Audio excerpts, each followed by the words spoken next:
Praise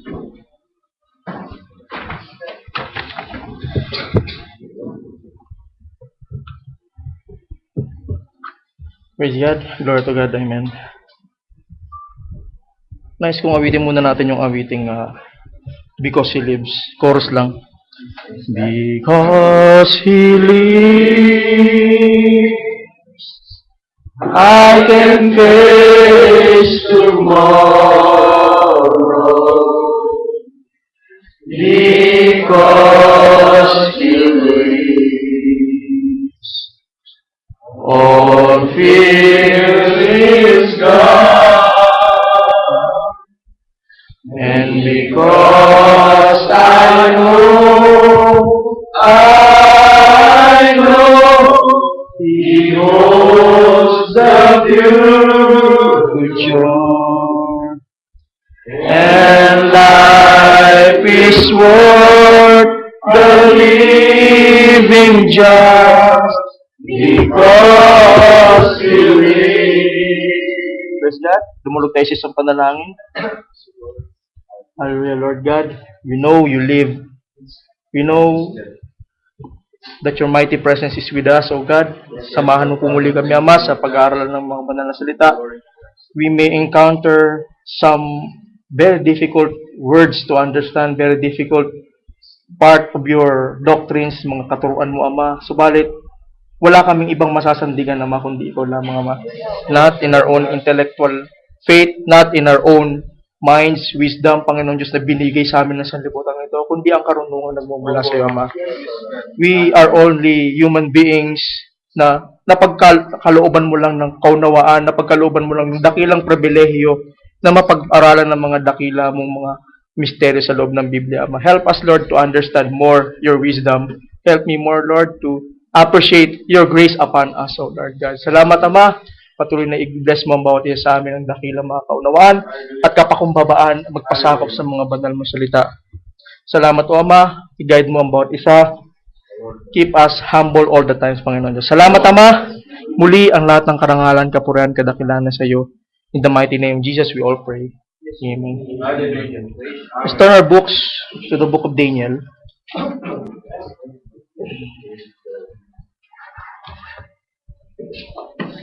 Daniel chapter 2. Tungayan natin ito yung tagpo na kung saan si Daniel ay nagpapasalamat sa Diyos sa kaunawaan na ibinigay ng Diyos sa kanya patungkol doon sa hinihiling niyang interpretation ng dream ni Haring Nebuchadnezzar.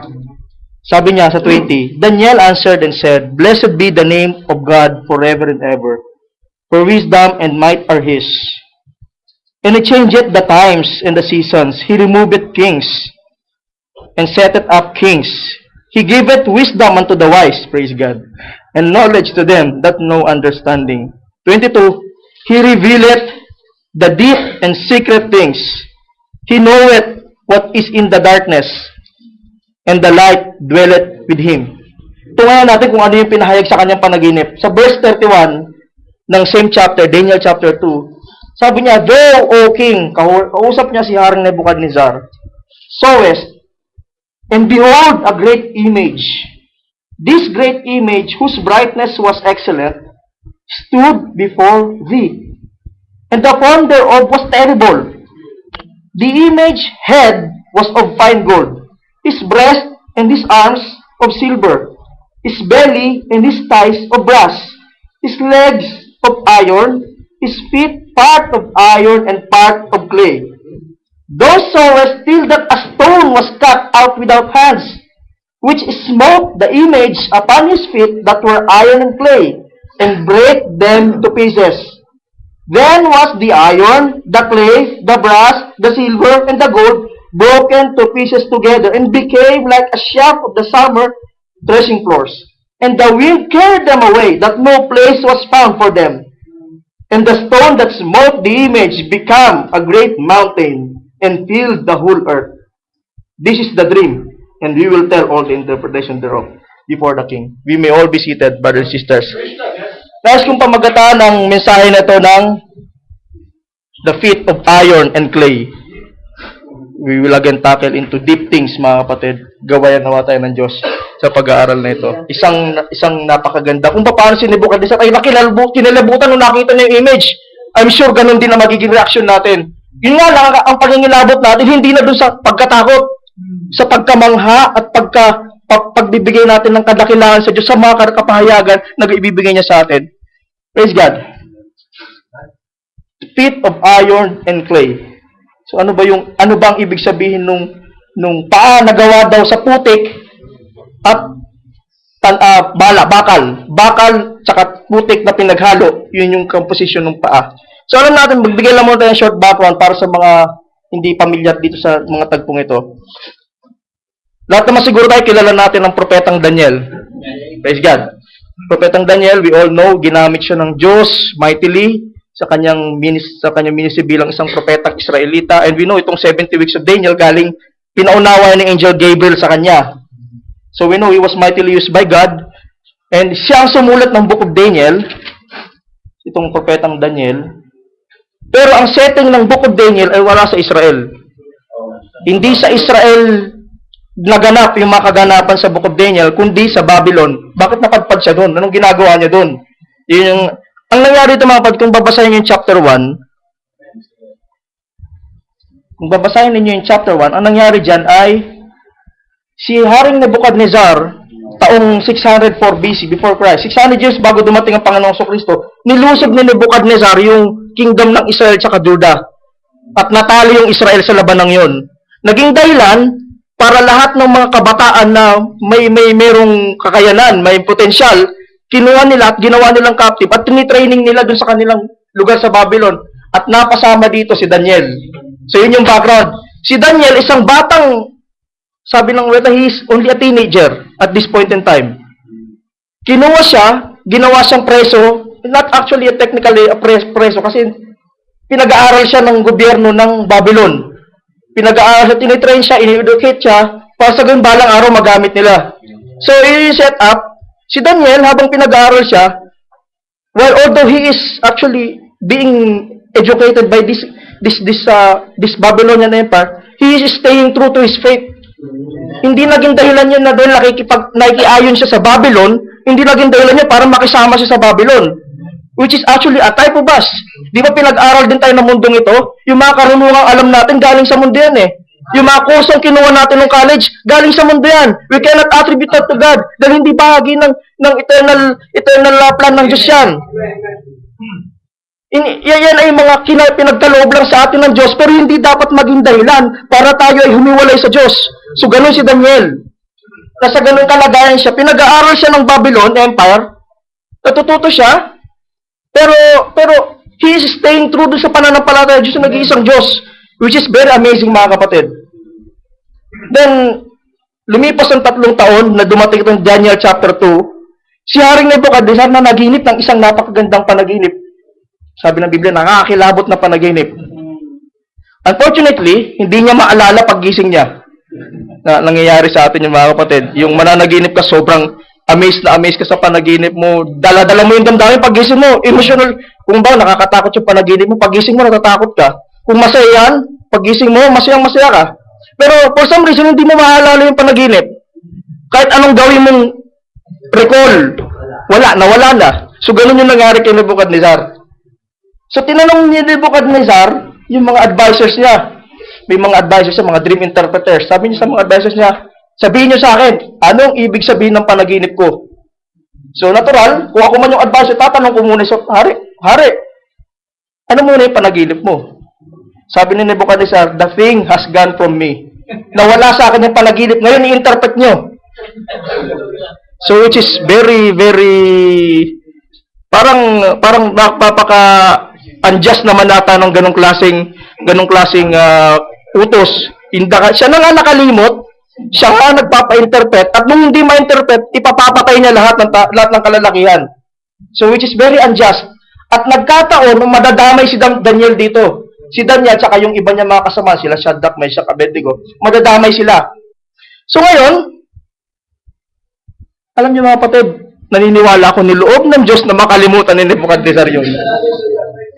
Kasi kung hindi niya nakalimutan yun, Napakadali para sa kanila na interpret yun. Ba, maaaring itong mga dream interpreters, merong libro to. Teka, estatwa. Ano ba ibig sabihin ng estatwa? Pag sinabing estatwa, ganito ibig sabihin niya. Maaaring ma-apply nila yung kanilang education doon sa pag-interpret ng dreams. Niloob ng Diyos na makalimutan nila yun. Nangyari yun. Para sa gayon, kasama sa gagawin nila ay yung pag-alala doon sa panaginip mismo. So, yung wisdom ng Diyos, alam niyo kung niloob ng Diyos na halimbawang hindi nakalimutan yon, it will be very easy for them to understand, to interpret it. Mali or tama, kaya nilang interpret yan eh. Kahit ano man na sabihin mo, interpretation niyan ganito. Ganyan.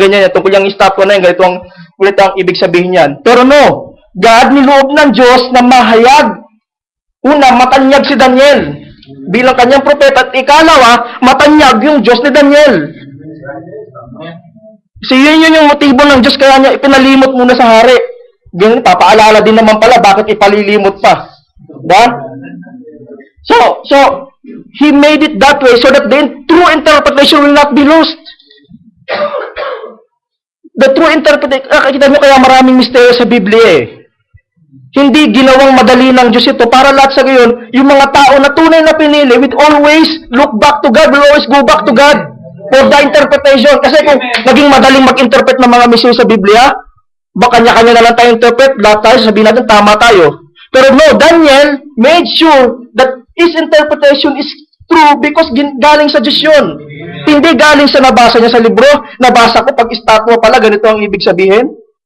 Which is yun ang inaasahang gagawin sana ng mga interpreters. But this was all about God's grace.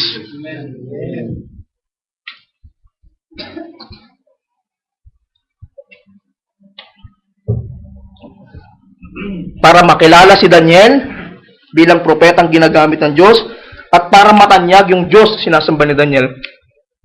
Ngayon, si Daniel, nung malaman niya na madadamay siya, mapapatay din siya kapag hindi niya na-interpret, ang natural na naging reaction niya, sabi niya dun sa gwardiya, sabi niya, bigyan mo lang ako ng konting time, dudulog ko to sa Diyos, which is a very good attitude.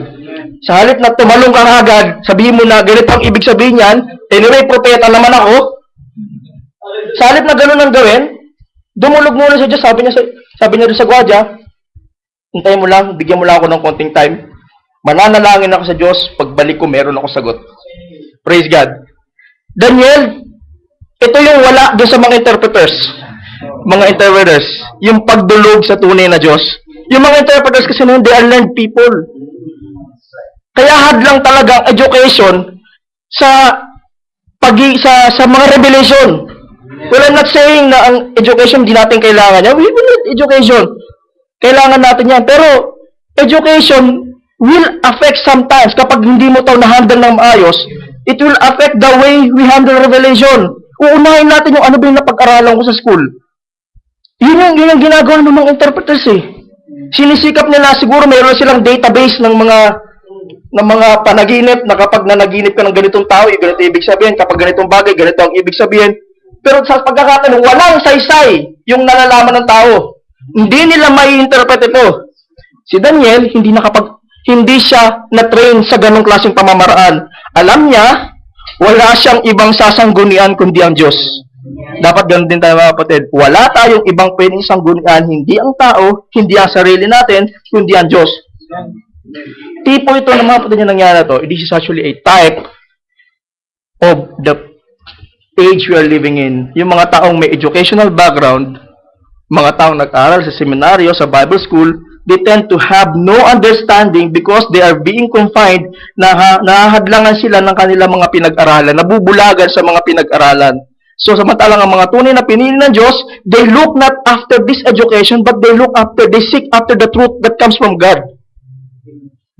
Sa halip sana, makatulong yung edukasyon para mapalapit ka sa Diyos, nagiging hadlang. Sa mga tunay na pinili, yung edukasyon, gagamitin natin to para natin mapalapit. Kasi, anyway, paano ka makakapagbasa ng Biblia kung hindi ka marunong magbasa? So, we need education. Paano tayo matututong makipag-usap ng maayos sa kapwa kung wala tayong alam na ABC? So, kailangan din naman natin yung education, but then, you should not let it go in between you and God. Sabi nga ng propeta, education daw is of the devil. Sana alam natin i-interpret na maayos yun. Hindi naman ito yung tipo na hindi mo na pag-aaralin yung anak mo. Kasi may mga ganong interpretation dahil sinabi nga naman ng propeta na education daw is of the devil. Kaya naman, education of the devil, hindi na pag-aaralin. So, Daniel did not consult the books or even ask other people. He consulted God. Dumulog siya sa panalangin. At yun nga yung nabasa natin kanina sa verse 22 na sinabi na sabi niya, He revealed the deep and secret things. He know what is in the darkness, and the light dwelleth with Him. Praise God, Brother Clive. Sorry. Sa halip na magsulat ako sa board, I will try to use the PowerPoint presentation. So, tingnan natin ngayon yung mga nangyari. Ibang-iba si Daniel sa karamihan ng itong mga napag-aral na ito, itong mga dream interpreters na ito. Ibang-iba ito si Daniel sa mga Ibang-iba ito si Daniel sa mga nakausap niya. Dahil itong si Daniel, wala siyang ibang aasahan, hindi ang edukasyon, kundi ang Diyos. Tingnan nyo ngayon kung ano yung inasahan ng mga interpreters. Puntahan natin yung sinabi niya sa Daniel 2:10-11. Sinulat ko na nagdo para masubaybayan nyo ng gusto. Sabi niya, The Chaldeans answered before the king and said, There is not a man upon the earth that can show the king's matter. For as much as no king, lord, or ruler hath asked such a thing of any magician or enchanter or Chaldean. Sabi ng mga Chaldean, parang imposible naman yata yung pinagagawa mo sa amin. Dahil wala pa ako narinig na tao, kahit sinong tao, na kayang mag-interpret ng nakalimutang panaginip. Ngayon sabi ngayon ng mga tao, And it is a rare thing that the king requireth, and there is no other that can show it before the king except the gods, whose dwelling is not in flesh. Kaya naman pala, yung Godhead nila mali. Mali na pala agad. So ano pang asa mong deep things na mapapaunawa kung yung Godhead mo mali na? Except the gods whose dwelling is not in flesh. So ibig sabihin pala, bago mo maunawaan yung mga dakilang bagay ng Diyos, kilalanin mo muna yung Diyos. So here, we see a type of the time we are living in. People has different understanding of who God is, who the Son of God is, kaya naman nagkakalito-lito, lalo na siguro pagdating sa mga deep things of God. So sa kanila imposible yan, sabi dito, wala pa daw tao na nakakagawa niyan. There is not a man, talagang walang makakagawang tao niyan. Only God can do that. So recognize naman pala nila yung sitwasyon na ito ay imposible. Okay. The learned advisors is believing in many gods. Daniel knows that there is but one God. Praise God. This is the type of what we are living in. Ngayon nanalangin si Daniel. Ito yung kanyang panalangin. Then, ito yung sagot niya doon sa papupuri niya sa Diyos sa kanyang ginawang pagsagot din sa panalangin. Sabi niya, Daniel answered and said, Blessed be the name of God forever and ever, for wisdom and might are His. And He changeth the times and the seasons, and He removeth kings, and He setteth up kings. He giveth wisdom unto the wise, and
na yan. Napoleon Bonaparte, to name one. Yung French Empire. Yung Ottoman Empire, British Empire, Mongolian Empire, sila Genghis Khan. Pero itong mga empires na to are not really worldwide. Hindi sila nagtagumpay na maging ang saklaw nila ay kagaya nitong apat. Sinabi ng Biblia na apat lang yan. Kahit magtayo o sikapin ng tao na lumabag sa sinabi ng Biblia, hindi nila magagawa dahil itinakda na ng Diyos yan. Maraming mga taong makapangyarihan. They tried like Hitler. Hitler wanted a new world. Pero hindi siya nagtagumpay. Why? Because ito lang naman talaga nakatalaga. So kung lahat ay nangyari according as predicted, lahat ay na-fulfill according to as predicted, as prophesied, the empires, they come and have gone already. They come and go. This statue is our timeline. Kung paano nga 70 weeks of Daniel ay timeline para sa Israel, this is our timeline. Although technically wala tayo sa statue na to, pero tinitingnan natin yan. We are living in this age. One day, gigibayin ito, and praise be to God, huwag niyong nasain na nandito kayo sa statue na to by that time. Ano ang pipigil para sa batong yon nalilipol sa kaharian na to? The world may try to prepare weapons to counteract that, but they will not be able to fight this stone not made by hands. They will not be able. For 6,000 years, mga kapatid, ang namuno sa mundong ito ay tao, as signified by this statue. Pinaintulutan ng Diyos na ang mamuno ay Satanas. Pero pagdating ng bato, nalilipol sa statue, matatapos ang paghahari ng tao sa mundong ito. And finally, this world will be ruled by Jesus. At nasain natin, tayo yung nasa tabi ni Jesus, ng Panginoong Jesus, kapag naganap ito. Amen. Bakit, maraming tanong niyo, Brother Bert, bakit kailangan mo bang i-preach sa amin yan? Nakalabas na kami dyan sa pit of earning clay na yan. Una, para lalo ninyong ma-appreciate yung biyaya ng Diyos sa inyo. Amen. Na hindi ito gawa natin lang. It is not according to our own works. It is by the grace of God. Amen. Ngayon na lang pinaunawa sa ating estatwang. Ito estatwa to, hindi ko to narinig nung nasa Catholic ako. Pero hindi naging hadlang yun, kahit hindi ko siya narinig. Hindi naging hadlang yun para makalabas ako sa estatwang yan.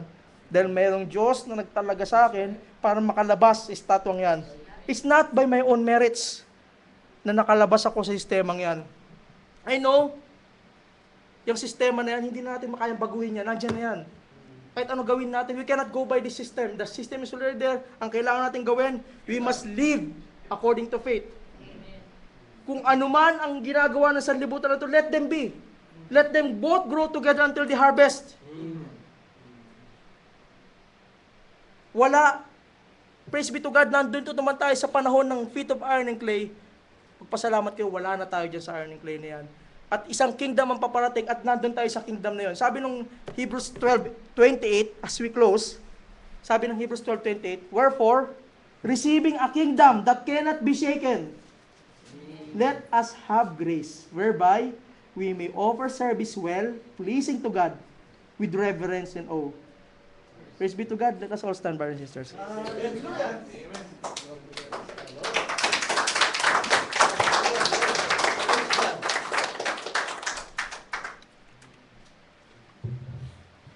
Let's pray. Praise God, Almighty God and Father. It was never my intention to hurt someone. Hindi ko po ninayon na makapanakit. Ang ginawa lamang po namin ay nag-aral ng mga banal na salita. Kung saan man makarating ang mensahe nito, we are asking you to give grace sa mga taingang makakapakinig nito, Lord God. Ikaw naman po nawa ang mga siwa sa bawat isa na makakapakinig ng mensahe nito, Lord God. We know you have revealed to us your great mystery, Panginoon Diyos. Ang mystery na nakapaloob sa estatwang ito. Pinakita mo kay Daniel as a prophecy. You are just showing us that this kingdom has already gone and passed. They're just history to us, Panginoong Diyos. To Daniel, this was a prophecy. To us, it was just an history. At wala kaming dahilan para, Panginoon, na hindi maniwala na ang susunod na kingdom, ang kingdom na yari sa bato, na hindi ginawa ng kamay. Wala kaming dahilan para hindi maniwala, Panginoong Diyos. Sinasampalataya na namin na one day, our Lord Jesus will rule over the earth. And we want to be beside Him when this happens, Panginoong Diyos.